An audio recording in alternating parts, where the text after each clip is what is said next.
Bueno, y ahora vamos a cambiar el tema de Venezuela. Se van a incorporar de inmediato dos abogados, un exfiscal, Abelardo Izaguirre, Karen, y Kennedy Bolívar. Y te digo que ya dos buenos Maduro, amigos venezolanos. Sí, ya Maduro consiguió, hoy se inscribió, lamentable, con los colectivos en la calle, armados, consiguió a su contrincante para lavar el rostro a sus elecciones del 22 de abril, a Henry Falcón, no Henry Ramos, Henry Falcón, por la oposición, entre comillas, y va a tener ahora...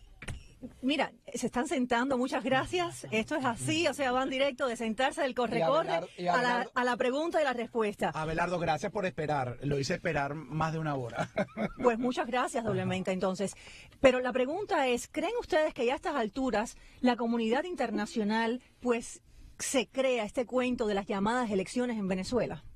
No, desde un principio ya sabemos, primero que nada, gracias por la invitación, me complace estar nuevamente con ustedes. Creo que no, la comunidad internacional ha sido clara desde un principio, lo hemos visto a través de las distintas declaraciones, inclusive empezando por el Grupo de Lima, que bueno, claramente ha dicho que estas no son unas elecciones, en particular también en su mayoría el país está en total desacuerdo en acompañar a esta dirigencia a una... elecciones que no son elecciones, sino una adjudicación que va a suceder en Venezuela a través de un CNE que supuestamente es imparcial, pero que todos sabemos que le va a adjudicar la presidencia a la dictadura nuevamente en manos de Nicolás Maduro. O sea, Nicolás Maduro que vaya a todas las elecciones que quiera, que se busque todas las supuestas oposiciones que quiera para aparentar que eso es una democracia, pero ya lo importante yo creo que es que la comunidad internacional y que todos estén claros de que aquello ya no es democracia hace mucho tiempo. Claro. Abelardo Izaguirre, exfiscal, perseguido por el régimen de Chávez y de Maduro, para ti, ¿qué va a pasar? Este 22 está cada vez más cerca, ya mañana termina este mes de febrero. ¿Qué crees tú que vaya a ocurrir realmente?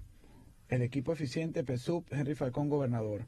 ¿Qué significa eso? Dale la lectura. A ver. Sí, pero estamos en radio también, explícalo. Sí, recuerda que... Esto que está aquí es una foto de hace 14 años cuando Henry Falcón era... Ah, claro, no lo reconocía. Del PSUV, míralo. Sí, Henry Falcón, gobernador. Por eso se quitó los bigotes. Esa falsa oposición, eso era lo que me quería mostrar. O sea, la falsa oposición viene siendo falsa oposición desde hace tiempo. 20 años, por eso siempre lo he dicho y a mí siempre... Un plan perfecto concebido para perpetuarse en el poder. Esto era cuando el portaaviones de Chávez, ¿te acuerdas? Claro, no, y que además, Abelardo, hay que recordarle a todos los que nos escuchan y los que nos ven a través del Facebook Live, que es que el candidato es un fenómeno o es parte de una agenda ya preestablecida. Recordemos que Arias Cárdenas fue candidato presidencial contra Chávez y después volvió al chavismo. William Ojeda fue candidato también de alguna manera precandidato presidencial y también volvió al chavismo. Y eso va a suceder con Henry Falcón. Cuidado si no es que en unos meses Henry Falcón termine nuevamente en las filas del PSUV.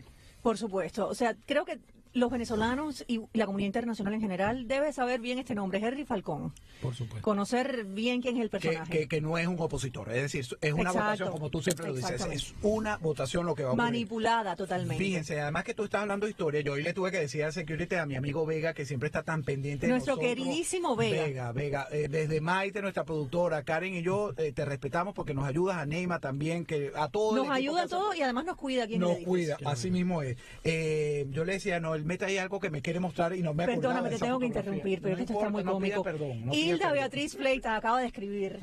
Perdóname, mi marcano, pero tú te vas a reír. Ajá, dime. Se llama en realidad Henry Falsón. Falsón, sí, excelente, excelente. Fíjate, cuando hablas del pasado, hoy se están cumpliendo 29 años de ese Caracazo, un hecho que marcó en el gobierno de Carlos Andrés Pérez una primera intentona que fue marcada por este comunismo que ya empezaba a calentar las calles para consolidarse y después de casi 30 años estar en el poder. ¿Qué dice? Claro, esto es un plan del Foro de Sao Paulo. Esto está incluido en los planes que Chávez incluso terminó de pulir cuando estuvo en el San Carlos. Esto viene ya planeado por los Castro desde mucho antes de que Chávez fuera candidato presidencial. Mucho antes. Sí, yo te voy a hacer una anécdota rapidita. En ese Caracazo, bueno, cuando Carlos Andrés el Foro de Sao Paulo fue en el 91, Chávez llega al poder en el 98, es decir, desde ahí se fraguó, Fidel Castro fraguó. Pero tú piensas que eso es de un día para otro. Pero te voy a poner, ahí estaban tomando clases diarias a eso voy, del castrismo directamente. A eso voy a la anécdota rapidita. Mi tío era ministro de Relaciones Interiores de Carlos Andrés Pérez. O sea que lo que te voy a decir es de primera mano.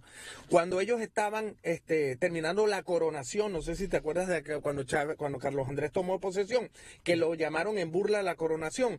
Castro, que fue invitado por Carlos Andrés, no fue a la fiesta Miraflores y se devolvió al círculo militar donde se quedaba porque se sentía mal, estaba indispuesto.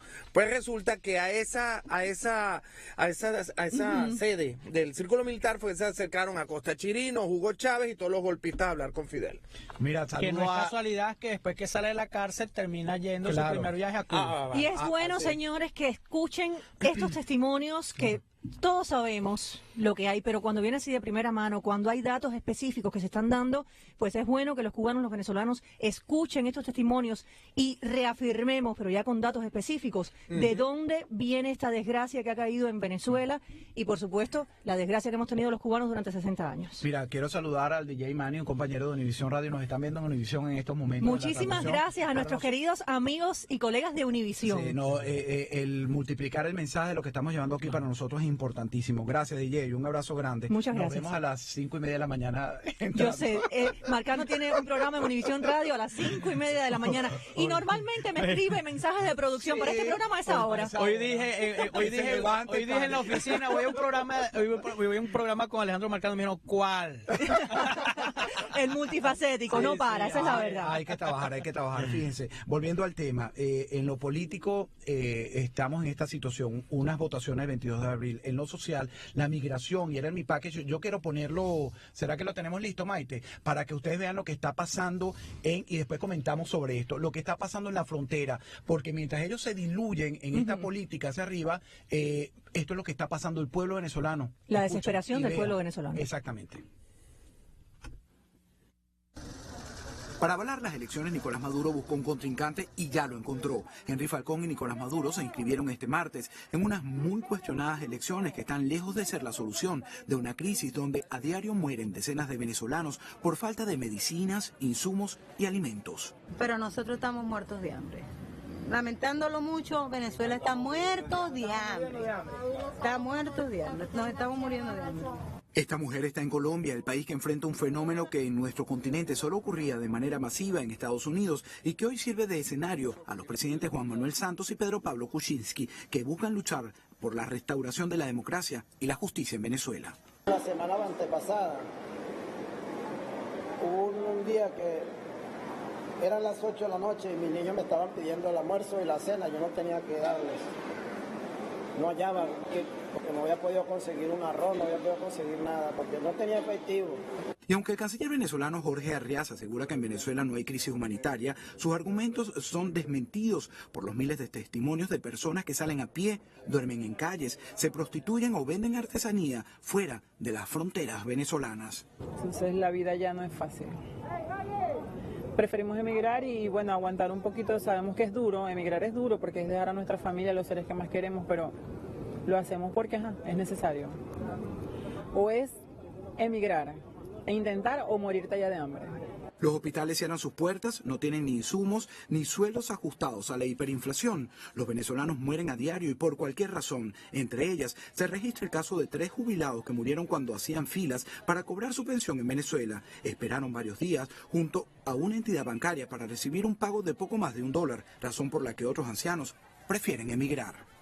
No sé cuándo volveré, pero no pienso volver por ahorita, no. Pienso quedarme aquí trabajando para buscarle una vida mejor a ellos.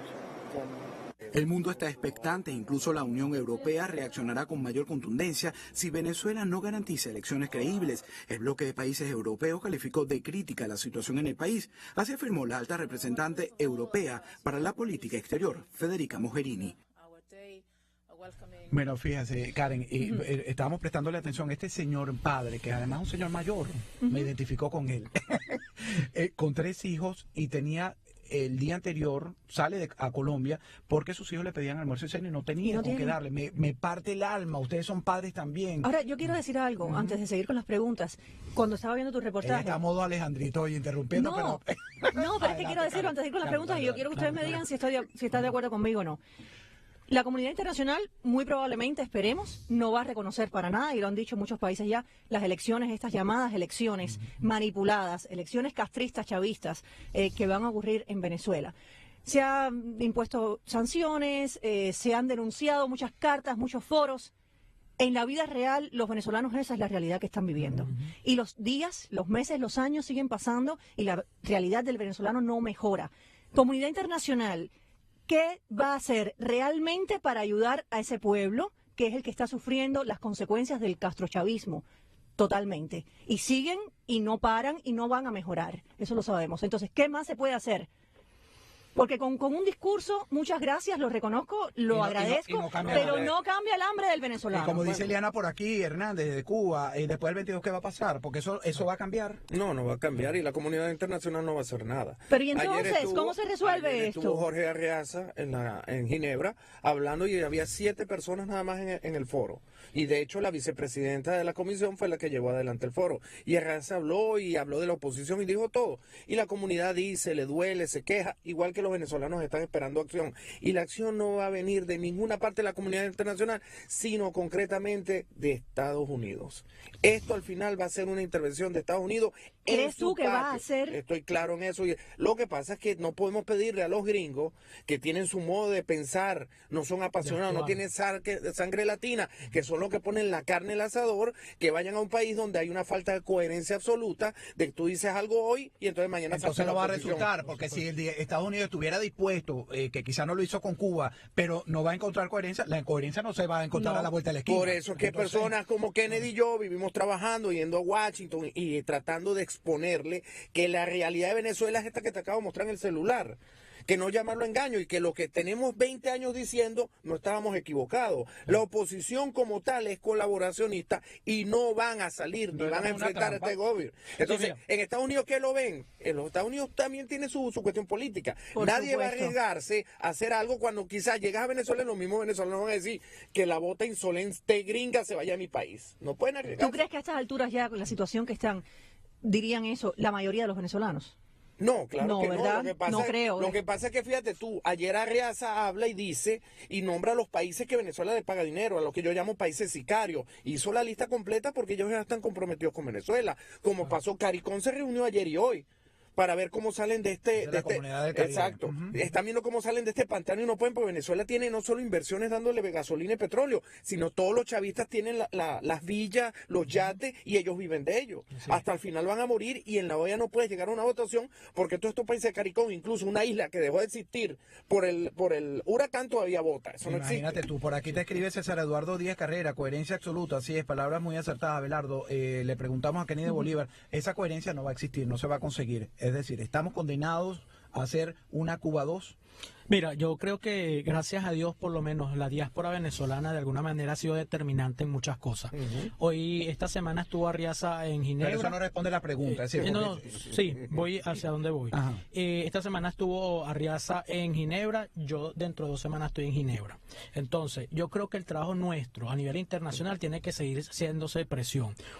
Por un lado, porque hay un país desesperanzado en una dirigencia que verdaderamente es deprimente, que verdaderamente se quedó sin ideas, sin plan, y por otro lado un país que, cónchale, nosotros somos los únicos responsables de seguir adelante, los que estamos afuera y los que podemos seguir, y presionando sobre todo a través de lo que es la administración del presidente Donald Trump, para que de alguna manera se siga presionando, no solamente con las sanciones, sino con decisiones más drásticas que en definitiva afectan no solamente a Estados Unidos, como cuando hablamos de narcotráfico y terrorismo, sino también a América Latina y parte del mundo, porque esta gente son los peores aliados que tienen nada más y nada menos que Norcorea, o sea, China, Rusia, o sea, Cuba, y el modelo es cubano, pero ojo, el nivel de estrategia política o geopolítica en todo caso también es de los peores países en el mundo que claro, los derechos ellos humanos tienen su alianza, claro, por entonces supuesto. Yo creo que eso es una decisión que pasa en definitiva y primordialmente, como lo dijo mi amigo Belardo, es que pasa por Estados Unidos y esta administración en este momento.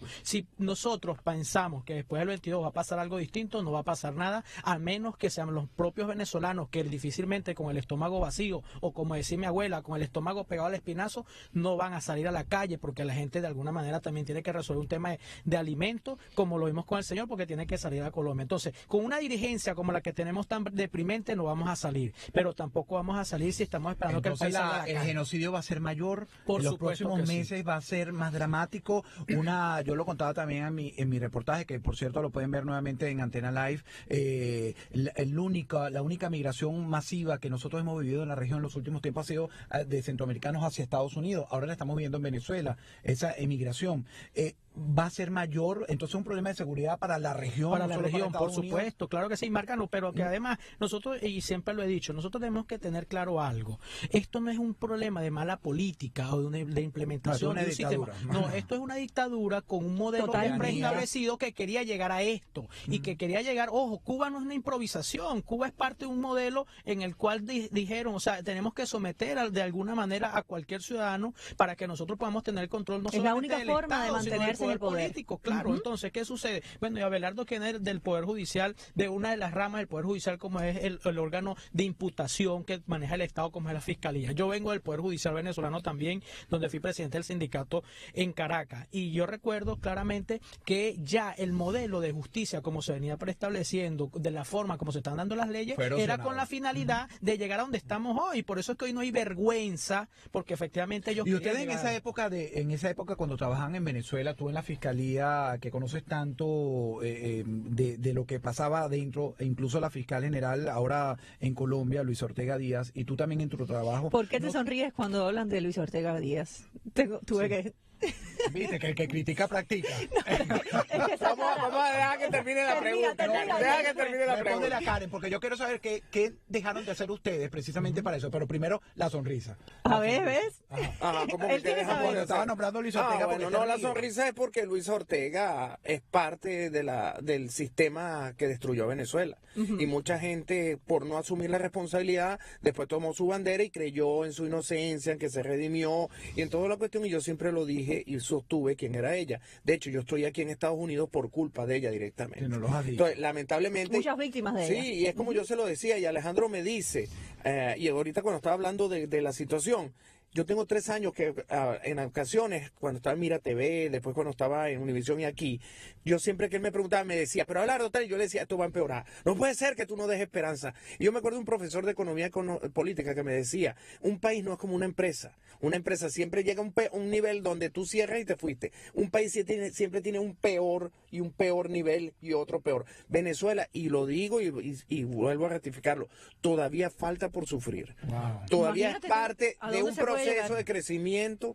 todavía es parte de un proceso de sufrimiento, porque todavía no asumimos la pregunta, ¿por qué dejaron de hacer ustedes? ¿Qué dejaron de hacer cuando tenían estos cargos en el Ministerio Público, en la administración pública venezolana? Claro. Es decir, si estabas viendo, como tú me dices, Kennedy, no, que yo estaba viendo que el modelo se estaba construyendo, pero entonces fuiste parte de esa construcción. Sí, bueno, a Dios gracias, la moral la tengo bien intacta con respecto a eso y podré mirar hacia allá quería ir, porque si eres culpable... Y podré mirar a mis hijos, a Dios gracias también, con la frente en alto. Varias personas lo están diciendo. Sí, están hablando muy bien de ti. Sí, gracias. Mira, una de las cosas que recuerden, yo no vengo solamente de lo que es la dirigencia sindical, vengo de la dirigencia estudiantil. En el año 2001 yo enfrento un juicio contra Lina Ron porque me disparó dentro de la universidad. Y hoy por hoy tengo una marca que me dejó para la vida. Esta señora cuando entraron a la Universidad Central de Venezuela, o sea, siempre estuvimos en contra del modelo. A mí me da risa muchas veces con algunos venezolanos cuando dicen, no creyeron en Óscar Pérez, no es que nunca creyeron en nadie, porque cuando los estudiantes salíamos a las calles y decíamos, mire señores, este modelo va mal, vamos mal, un país no se maneja, y entonces la gente decía, bueno, pero es que Chávez es chévere, y Chávez es tal cosa. Yo recuerdo que nuestras protestas no pasaban de 60 personas, de 60 estudiantes en la calle. Entonces, por eso, el primer estudiante que asesinó ese régimen criminal con Chávez fue Ángel Castillo en el Instituto de Barlovento del año 99. Y ustedes pueden buscar las declaraciones mías desde el año 99, siempre enfrentado a este régimen criminal. Y una de las cosas que a mí me cuesta, tengo el costo político que estoy pagando en el exilio, es precisamente una orden de captura, nada más y nada menos emitida por Luis Estela Morales con una orden directa a la fiscal para que se meta. ¿Por qué? Por un tema de denunciar una cantidad de jueces que efectivamente venían nada más y nada menos designados por los dedos de los jerarcas del PSUV. Entonces, ese Poder Judicial siempre estuvo corrompido, siempre fue, ojo, el último concurso de oposición que se abrió en Venezuela, que es donde como la forma, exacto, es la forma de llegar a un cargo de juez titular, se hizo en el año 2003 hasta el día de hoy, eso siempre lo denuncié. ¿Por qué? Porque ese era un régimen criminal de malandro. Los economistas de ese nunca se equivocaron. Después del año 2015 entonces, en resumen, es que nosotros los ciudadanos de otros ámbitos no quisimos escuchar al que estaba padeciendo, al que le estaban pisando el callo. Ejemplo, en el caso, ya Kennedy habló del suyo, en el caso mío yo estuve en fiscalía, yo renuncio en el 2001 y cuando me voy de fiscalía, que veo que no funciona, pues le renuncio nada más nada menos al infeliz más grande de la historia del derecho, que es Isaías Rodríguez. Yo apenas renuncié, al mes creé una ONG, con la cual Justicia Accesible, yo empecé a hacer trabajo para enjuiciar a esta gente y levantar y despertar la conciencia ciudadana, y hoy, 2018, todavía estoy en ese trabajo. ¿Y no te cansas de ese trabajo de tratar de decir en tus programas, en tus videos, que además son buenísimos, en Universo Increíble, ¿no? Sí, Universo Increíble, Laura Velardo y Seguir. No me canso porque a veces de verdad hay gente que critica y dice que es muy fácil, que la palabra en No, y dicen que eres palangrista, que eres parte del chavismo. Pero hay una crítica, ¿no te duele o hay algo de verdad en ella? No, porque siempre hay una persona que escribe y de verdad te deja huella de lo que siente y lo que has hecho. El último caso, y es rapidito, una señora cuando viajé a Nueva York, era colombiana, me invitó, comimos todo, y yo estaba esperando que me dijera cuál era su raíz venezolana y si tenía familia. Resulta que no tenía ni familia ni conocía nada. Simplemente hace 2 años vio mi programa con una amiga y se dio cuenta cómo yo sufría, pues en esa época yo era muy apasionado con el programa. Y entonces ella...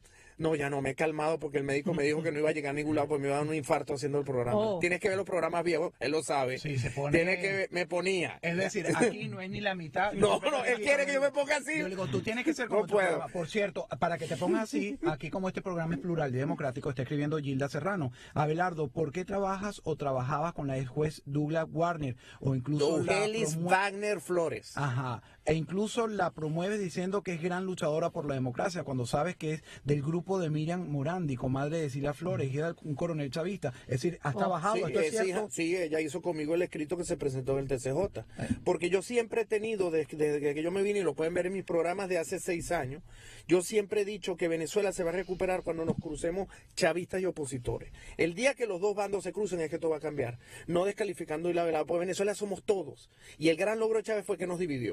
Yo tengo amigos, espera, déjame terminar el punto. ¿Qué chavistas? Porque hay muchos chavistas que son muy responsables de la desgracia de todo tipo que está sufriendo Venezuela. Son responsables. Igual, pero bueno, ok, entonces ¿qué me dice de los adecos como Henry Ramos? ¿Qué me dice de los primeros justicias como Julio Borges? Aquí todos tienen culpa. Y el día que tú no seas, empieces a ser tolerante, es que vamos a rescatar Venezuela. En el caso de Douglas Wagner, ella vino de juez, una persona muy inteligente. No voy a evaluar su carrera política, ni sus padres, ni su hermano, que incluso trabaja todavía con Nicolás Maduro.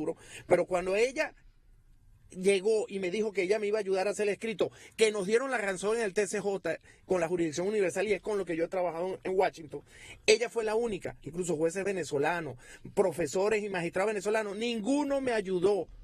Y ella en una semana se puso a trabajar conmigo y metió el escrito que lo ganamos. Yo no tendría, aquí dice Gilda Serrano, eso no es cierto, yo no tendría corazón para trabajar ni tripas, perdonen la expresión vulgar, para trabajar con un chavista que le ha causado dolor, hambre y miseria a mi pueblo. Yo, Alejandro Marcano. No, pero yo bueno, tampoco. Yo respeto. O sea, que tú estás de acuerdo, con, por ejemplo, con Franceschi, que dice que hay que fusilar a 15.000 personas. Yo no fusilaría porque yo no soy asesino. Tampoco. Pero yo no me sentaría a hablar ni trabajar con ni un a chavista, defender a esos 15.000, ni defenderlos a decir no los maten porque no son todos culpables. Bueno, pero es que no hemos llegado ahí. hemos llegado a ese punto. Pero va a llegar, es que estamos en camino y vamos a llegar. Yo creo que hay que solucionar en Venezuela muchas cosas antes. El día que la gente lo entienda es que se va a concretar esto, porque mientras seamos todos en una posición radical, ellos y nosotros, nadie va a creer en nosotros. La comunidad internacional nos ve de otra manera. La comunidad internacional no tiene sangre latina. La comunidad internacional evalúa y dice y actúa. Entonces, el día que nosotros seamos inclusivos y hablemos con todos, es que el día que la comunidad internacional va a cambiar. Mientras tanto, esto es un problema de... ¿Tú crees que con los Castro o los chavistas o estas se puede realmente conversar? Sí. ¿Tú crees que 60 años de dictadura castrista en Cuba, tantas personas han tratado de negociar, y en qué ha acabado eso? ¿Cuál ha sido la realidad? ¿Cuál ha sido el final? ¿Te gusta lo que yo digo? ¿Acierto en muchas cosas, sí o no? Sí, señor. ¿Y mi fuente de información quiénes son? ¿Solo los de la chavistas? oposición? No, son chavistas, son adecos. Y por eso te traigo y hay gente que quiere cambiar el país. No, mira, yo lo sé y lo respeto, ojo, lo respeto. Yo no tengo pulmón, ni ganas, ni oxígeno para sentarme con una chavista a negociar. cuando sus manos están bañadas de sangre, son asesinos, y cuando se ha son demostrado ampones. durante décadas se ha demostrado que esta gente no negocian ni dialogan. Ellos tienen su plan, como lo han dicho ustedes mismos. Hay mujeres venezolanas de clase baja que incluso se tatúan la barriga embarazada con la cara de Chávez. A mí me da qué tristeza. Claro, pero eso ¿Y es cómo hace? Exactamente, entonces tú ya lo vas a culpar y lo vas a etiquetar por eso. A la señora sí, porque me da pero no estamos hablando de la pobre señora que está pasando tanta hambre, que a lo mejor se le puede convencer de una manera que está desinformada o con la cúpula del poder. Estamos hablando de eso. No es lo mismo. Karen, estamos hablando de eso. Mira, Karen, estamos hablando de eso porque no se le ha dado el golpe a Chávez, porque ha faltado pueblo, porque aunque le duela media humanidad, aunque le duela media humanidad, no hay pueblo para tumbar a Nicolás Maduro. Duélale a quien le duela. Estamos hablando de dos cosas diferentes. Una cosa es ir puerta por puerta concientizando e informando, porque lo primero que hacen estos regímenes es desinformar y cortar todos los medios de comunicación libre precisamente para desinformar a la población, porque saben que eso es un arma fuertísima. Lo primero que hacen es eso. Una cosa es informar a la población que a lo mejor está equivocada, desinformada o ignorante, dependiendo del sector. Y otra cosa es ponerte a conversar con dirigentes que de bobos no tienen un pelo y que ya saben muy gente bien que vive en un rancho. Yo no te estoy hablando de dirigentes. Esa masa chavista que Alejandro acaba de decir que no lo soporta, que no lo puede ver en esa actitud. Exactamente. Esa es la gente sobre la cual Venezuela está todavía. Dependiendo de qué gente. Porque a estas alturas también, por ejemplo, el muchacho este cubano que vino ayer, que a estas alturas está tan equivocado, a mí no me da ninguna confianza. Y ayudamos, yo entiendo tu punto de vista y vamos a darle porque no te trajimos para pelear contigo en ese punto, porque eso es tu posición. Y yo sé que para tener información del otro lado hay que tener, yo también tengo fuentes que me informan desde el chavismo. Ahora, lo que yo sí te estoy diciendo y te lo dejo claro, es lo mismo que dice Karen y tengo la misma posición. Yo no tengo estómago para sentarme con esa gente a hacer ningún negocio, porque son malandros, asesinos. A buscar una salida democrática cuando son tiranos, Abelardo y Zaguirre. Yo creo que me tengo que ir, pero... No, yo lo que creo es que no, para nada. Yo soy una de las personas que siempre yo creo que la dignidad no tiene precio y sentarme, de lo mejor Abelardo, de alguna manera tendrá sus razones. Pero lo que sí creo es que, mira, una cosa es haber sido chavista y otra cosa es haber sido un malandro que se robó un dinero, que fue cómplice de todo un sistema, a los cuales hay muchos hoy aquí. Por ejemplo, es imposible que yo, ni quiera Dios, me consiga a un señor como Ramírez caminando en las calles de Nueva York, como anda por ahí en algún momento, y que yo no le diga nada. O sea, eso para mí no existe. O que le diga, bueno, mira, ¿qué pasó con ustedes? Y no, para nada. Igualito. O sea, yo creo que eso es lo que yo digo, Abelardo, no es cuestionarte a ti, porque sino si la tenemos que posición de asesinar, uno. entonces yo tendré que asesinar a mi abuelo que es chavista. No. ¿Me entiendes? Claro. Entonces, pero mi abuelo en ningún momento fue determinado. Es la diferencia entre ellos y nosotros. Claro. Es la diferencia entre ellos y nosotros. Abelardo, te tenemos que volver a invitar. Sí, definitivamente. Gracias.